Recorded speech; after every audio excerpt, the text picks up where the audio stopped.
एक रेस्टोरेंट में अचानक एक नरक से आई ऐसी आत्मा प्रकट हो गई जो मृत्यु को अपना भोजन बनाती थी। वह दानव बड़ी तेजी से भीड़ के बीच इधर उधर घूमता हुआ उपयुक्त शिकार की तलाश कर रहा था। लेकिन अजीब बात यह थी कि वहां बैठे ग्राहक अब भी हंसी मजाक में लिप्त थे, मानो उन्हें उस भयानक उपस्थिति का कोई एहसास ही नहीं हुआ हो। केवल रसोइया थॉमस की नजरें बेचैनी से उस दानव की हर हरकत पर टिकी हुई थी। वह डर रहा था कि कहीं वह दानव उसे न देख ले। लेकिन तभी वह दानव थॉमस की प्रेमिका में खास दिलचस्पी लेने लगा। संकट की घड़ी में थॉमस ने बहाना बनाते हुए उसे एक हवाई चुंबन फेंका, जिससे उसका ध्यान भटक गया और उसकी प्रेमिका वहां से निकल पाई। लेकिन अब वह दानव थॉमस के पास पहुंच गया, यह जांचने कि क्या वह उसे देख सकता है या नहीं। थॉमस का दिल जोर जोर से धड़कने लगा, लेकिन अपने यिन यांग वाली आंखों को छिपाने के लिए वह शांति का दिखावा करता रहा, क्योंकि ये आत्माएं अधूरी इच्छाओं वाले भूतों से अलग होती हैं। ये मृत्यु से ठीक पहले आने वाले दुर्भाग्य को खाकर जीवित रहती हैं। अगर इन्हें पता चल जाए कि कोई इंसान इन्हें देख सकता है, तो ये किसी न किसी तरह से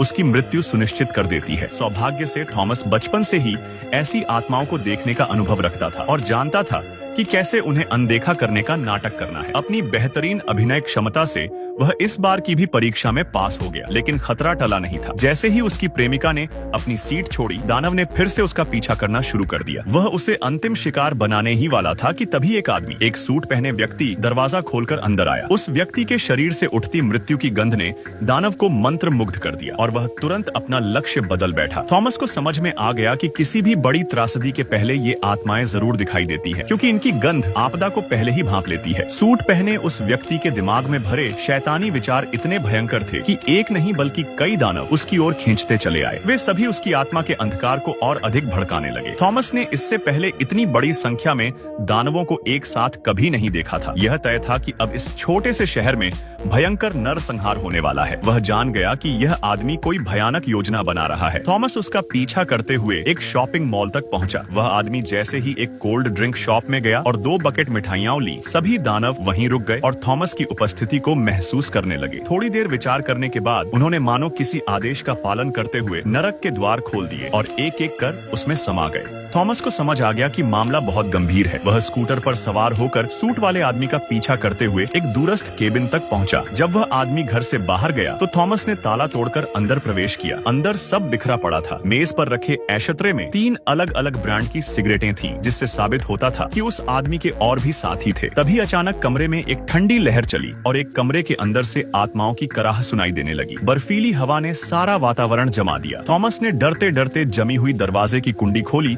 और अंदर गया। वहाँ सभी पालतू जानवर जम चुके थे और दीवार पर एक चमकता हुआ काला चिन्ह उभरने लगा। उसकी जिज्ञासा ने उसे मजबूर कर दिया कि वह उसमें हाथ डाले। हाथ डालते ही वह काली वस्तु पूरे कमरे में फैल गई। थॉमस भागना चाहता था, लेकिन काले बेलनुमा जीव उसे निगलने लगे। उसने जान बचाकर दरवाजे से छलांग लगाई और छिपकर देखा। अब अनेक दानव उस कमरे में एकत्रित हो चुके थे। थॉमस को एहसास हुआ कि नरक का द्वार यहीं से खुला है और इसका स्रोत यह घर और इसका रहवासी है। उसने वापस उसी कमरे की जांच की जहां पहले जानवर जम गए थे। अब वे फिर से जीवित दिखने लगे और दीवार पर मृतकों की तस्वीरों की भरमार थी। थॉमस को यकीन हो गया कि यह आदमी एक सीरियल किलर है। तभी उसे डेस्क पर रखे कैलेंडर में से 15 तारीख की पत्ती गायब मिली। वह जान गया कि अगली सुबह कुछ भयावह होने वाला है, लेकिन कहां और कैसे यह अब भी रहस्य था। उसी समय सूट वाले आदमी का साथी बंदूक की मांग करता हुआ लौट आया। थॉमस को खिड़की से भागना पड़ा। नीचे उसके पालने वाले 2 चिहुआवा कुत्ते उस पर भौंकने लगे, लेकिन वह छत पर चढ़ गया और छुप गया। उसने तुरंत शेरिफ को सब बताया। शेरिफ, जो थॉमस की यिन यांग दृष्टि को जानता था और उसके द्वारा पहले हल किए गए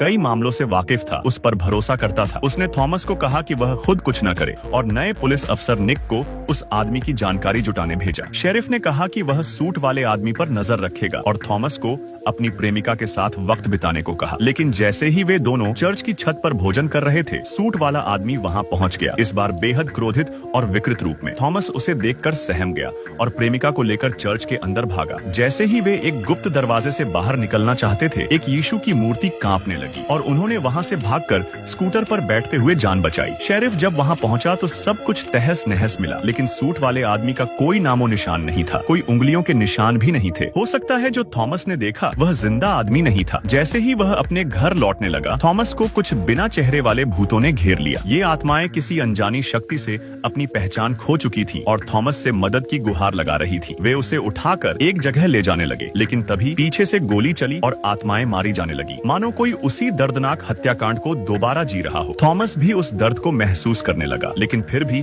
आत्माएं उसे बचाने के लिए उसे एक बिस्तर पर लिटा गई। अगली सुबह वह अचानक जाग गया। यह सब सपना नहीं था, बल्कि आत्माओं की चेतावनी थी। वह तुरंत एक बॉलिंग एली पहुंचा, जहां उसने सपने में देखी आत्माओं की वर्दी जैसी वर्दी पहने कर्मचारियों को देखा, लेकिन वहां कोई आत्मा नहीं थी। यह तय था कि घटना वहां नहीं होगी। तभी उसे अपनी साथी ब्लैक गर्ल की बात याद आई, जिसने एक डरावना सपना देखा था। वह उसके घर गया और अपनी माध्यम क्षमता का प्रयोग करते हुए उसकी स्मृति में छिपे उस भयावह दृश्य को फिर से उजागर किया। एक प्रयास की भावना से थॉमस जल्दी से जल्दी ब्लैक माई के घर पहुंचता है। वह अपनी आत्माओं से बात करने की शक्ति का इस्तेमाल करके उसकी उस डरावनी सपने की यादें फिर से जगाने की कोशिश करता है। ब्लैक माई के वर्णन से थॉमस को पता चलता है कि आपदा वाले स्थान पर बहुत सी झिलमिलाती रोशनियां थीं। उसने स्पष्ट रूप से एक घूमने वाले झूले कैरोसेल के आसपास पुराने जमाने की बच्चों की धुनें सुनी। फिर आए पागलपन भरे दर्शकों की चीख पुकार, एक विशाल फव्वारा और हर ओर फैले शव और खून। ब्लैक में इन भयावह दृश्यों से डरकर सपना बीच में ही छोड़ जाग गई और देर तक सामान्य नहीं हो पाई। लेकिन मौजूदा सुरागों से वे कत्लेआम का सटीक स्थान बिल्कुल भी नहीं जान पा रहे थे। परेशान होकर थॉमस ने प्रस्ताव रखा कि वे ब्लैक माई के दोनों बच्चों की स्थिति जांचें। पर जब उसने दरवाजा खोला तो देखा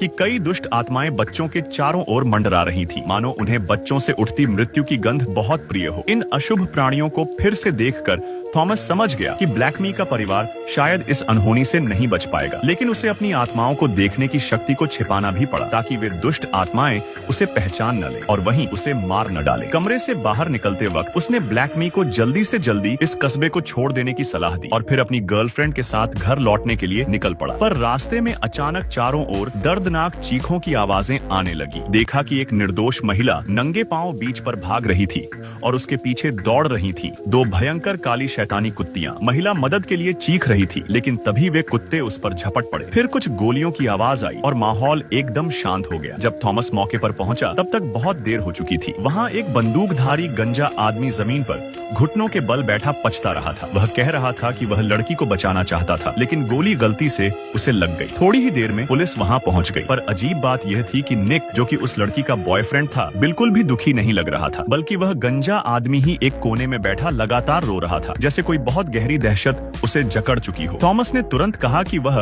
उन कुत्तों को पहचानता है। वे उसी सूट पहनने वाले आदमी की थीं जो दुष्ट आत्माओं से घिरा हुआ था। पुलिस प्रमुख ने यह सुनकर संदिग्ध की तस्वीर निकाली और ऑफिसर साइमन को जांच में लगा दिया। थॉमस ने पुलिस प्रमुख को एक उपहार भी दिया, क्योंकि उसे पूर्वाभास था कि वह किसी मुसीबत में पड़ सकता है। पर रास्ते में अचानक ऑफिसर साइमन सामने आ गया। उसे यह नहीं पता था कि थॉमस के पास आत्माओं से संपर्क करने की शक्ति है। वह सोच रहा था कि थॉमस महज अनुमान के सहारे सभी को परेशान कर रहा है और अब तक कोई नतीजा नहीं निकला। बातचीत के दौरान थॉमस की गर्लफ्रेंड ने साइमन की बाह पर एक रहस्यमयी चिन्ह देखा, लेकिन साइमन ने उसकी बात को टाल दिया। घर लौटते ही थॉमस को जमीन पर एक पिस्तौल मिली और बाथरूम में एक लाश पड़ी थी, जिसकी पीठ में गोली लगी थी। वह देखकर हैरान रह गया कि वह शख्स और कोई नहीं बल्कि वही सूट पहनने वाला आदमी था जो काफी समय से गायब था। साफ था कि कोई थॉमस को फंसाना चाहता था, ताकि वह इस रहस्य की तह तक न पहुंच सके। अगर वह पुलिस को फोन करता तो उसी वक्त उसे हत्या के जुर्म में गिरफ्तार कर लिया जाता। इसलिए थॉमस ने एक चादर लेकर लाश को ढकने की कोशिश की। जैसे ही उसने उसे छुआ, उसे महसूस हुआ कि शरीर पूरी तरह सख्त हो चुका था, मतलब मरने को बहुत समय हो चुका था। तभी उसे याद आया कि चर्च में पुलिस प्रमुख ने बताया था कि उस आदमी के फिंगरप्रिंट नहीं मिले थे और वह कई महीनों से कस्बे में नहीं देखा गया था। अब जाकर थॉमस को समझ आया कि अब तक जो वह देख रहा था वह दरअसल उस सूट वाले आदमी की आत्मा थी। लेकिन सवाल ये था कि वह मर चुका होने के बावजूद उसे क्यों सताना चाहता था। सवालों का अंबार उसके मन में था, पर अब समय नहीं था। वह जल्दी से लाश को दूसरी मंजिल से नीचे फेंकता है, फिर उसे उठाकर कार की डिक्की में डालकर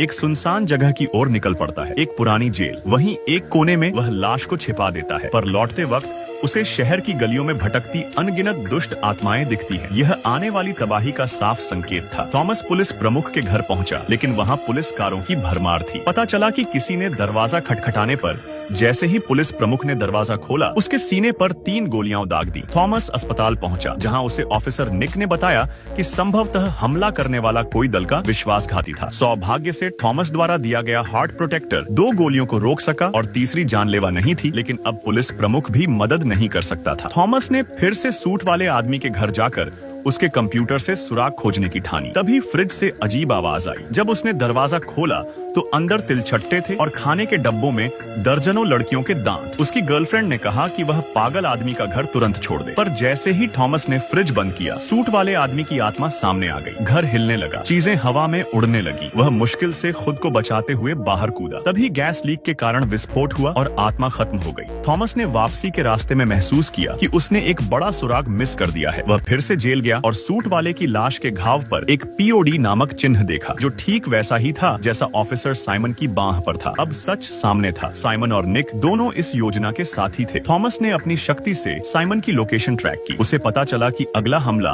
उसकी गर्लफ्रेंड के मॉल में होने वाला है। वह तुरंत मॉल पहुंचा और देखा कि वहां वही कपड़े पहने लोग हैं जैसे ब्लैक मी के सपने में, और वहां ब्लैक माई और उसके बच्चे भी थे। थॉमस ने उन्हें फौरन भागने को कहा, लेकिन अब दृश्य वही था जो सपने में देखा गया था। कत्लेआम का समय आ गया था। एक कोना खुला और वहां से हजारों दुष्ट आत्माएं बाहर निकल आईं। लोगों को कुछ समझ नहीं आ रहा था, पर थॉमस सब देख पा रहा था। जैसे ही एक महिला की चीख गूंजी, लोग घबरा कर भागने लगे, पर मॉल को अंदर से बंद कर दिया गया था। और तभी हमलावर ने भीड़ पर गोलियां चलानी शुरू कर दी। पर उस एक गोली के चलने के बाद न केवल वह बदमाश बच गया, बल्कि पूरी तरह से उग्र हो गया। थॉमस की गर्लफ्रेंड जिस कोल्ड शैडो हॉल में थी, वो भी इस हमले की चपेट में आ गई और उस पर भारी गोलाबारी होने लगी। हालात को बिगड़ता देख थॉमस ने फिर से निशाना साधा और ट्रिगर दबाया, पर 2 गोलियों के बावजूद वह सिर्फ बदमाश के कंधे के कपड़े फाड़ सका। इविल स्पिरिट्स को ये बात भांप गई कि थॉमस के पास अब सिर्फ एक ही गोली बची है। वे तुरंत उस पर टूट पड़े, उसे जकड़ने लगे ताकि बदमाश को गोली रिलोड करने का समय मिल जाए। लेकिन उन्होंने थॉमस की अपनी गर्लफ्रेंड को बचाने की जिद को कम आंका। थॉमस ने बदमाश को मार गिराया और फौरन बंदूक फेंककर कोल्ड शैडो हॉल की तरफ दौड़ पड़ा। खुशकिस्मती से उसकी गर्लफ्रेंड पूरी तरह सुरक्षित थी, बस बिखरी हुई आइसक्रीम से उसके कपड़े गंदे हो गए थे। थॉमस जब उसे सांत्वना देने आगे बढ़ा तो अचानक उसे निक की गर्लफ्रेंड की आत्मा दिखाई दी, जो चेतावनी दे रही थी कि खतरा अभी टला नहीं है। थॉमस ने मुड़कर देखा तो पाया कि मौत को खाने वाले इविल स्पिरिट्स अभी भी मॉल के आसपास मंडरा रहे थे, और फिर वे अचानक भूमिगत पार्किंग की ओर चले गए और गायब हो गए। आगामी तबाही को रोकने के लिए थॉमस ने तुरंत बदमाश का नकाब उतारा। तब उसे पता चला कि यह वही गंजा आदमी था जिसने पहले निक की गर्लफ्रेंड की झूठी हत्या का नाटक किया था। इससे यह साफ हो गया कि असली मास्टरमाइंड साइमन अब तक सामने नहीं आया है। थॉमस आत्मा के निर्देशों का पालन करते हुए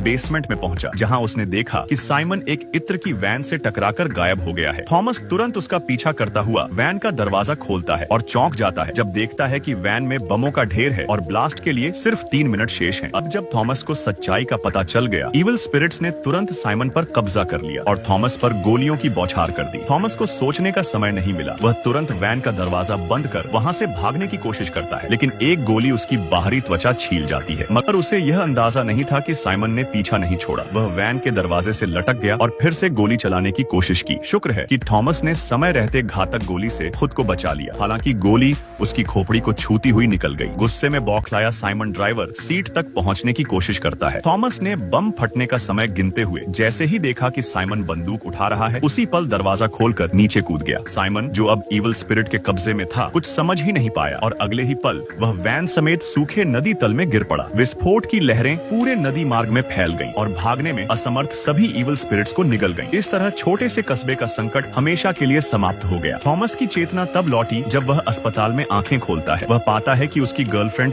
चुपचाप उसके पास बैठी है। उसका दिल एक भावुक गर्माहट से भर गया। थॉमस को इस बात की कोई परवाह नहीं थी कि उसे कस्बे को बचाने के लिए कोई सराहना मिले या नहीं, क्योंकि उसके लिए सबसे जरूरी बात यही थी कि वह अपनी गर्लफ्रेंड के साथ हमेशा रह सके। पर यह शांत और प्यारा जीवन ज्यादा समय तक नहीं टिक सका। एक दिन शेरिफ अचानक उसके दरवाजे पर आया और कहा, थॉमस, तुम अब और ऐसे नहीं रह सकते। अब समय आ गया है सच का सामना करने का। प्रिय, उसने अंततः अपना वजन कम कर लिया है। इस हल्की सी बात ने थॉमस को फिर से ठंडी सच्चाई में लौटा दिया। उसने नम आंखों से अपनी गर्लफ्रेंड की ओर देखा, जिसकी कमीज पर अब भी ताजा खून के धब्बे थे। यह साफ था कि उस दिन वह भी बदमाश के हमले से नहीं बच सकी थी। थॉमस ने अब तक खुद को यह झूठ बोलकर तसल्ली दी थी कि वह जीवित है। उसकी यह जिद उसकी गर्लफ्रेंड की आत्मा को इस दुनिया से जाने नहीं दे रही थी और उसे प्यार के इस पिंजरे में बांधकर कस्बे में रोके रखा गया था। भले ही थॉमस को यह स्वीकार करना कठिन था, पर सच्चाई यही थी कि उसकी गर्लफ्रेंड अब इस दुनिया में नहीं थी। शायद उनकी किस्मत में साथ रहना लिखा ही नहीं था, मगर थॉमस कभी भी उन बिताए गए खूबसूरत पलों को नहीं भूलेगा। उसने वादा किया कि वह अगली जिंदगी में भी उसे ढूंढ निकालेगा, चाहे उन्हें फिर से प्रेमी बनने का मौका न मिले। वह उसे हमेशा चुपचाप संरक्षित करता रहेगा। कहानी के अंत में उसकी गर्लफ्रेंड की आत्मा को शांति मिल गई और वह थॉमस की निगाहों के सामने तितलियों में बदलकर प्रेम की दुनिया की ओर चली गई। और थॉमस, उसने छोटे कस्बे को छोड़कर अपनी आत्मा देखने की शक्ति के जरिए गर्लफ्रेंड के पुनर्जन्म के चिन्ह ढूंढने की यात्रा शुरू की, चाहे उसे हजारों नदियां पार करनी पड़े या लाखों रास्ते।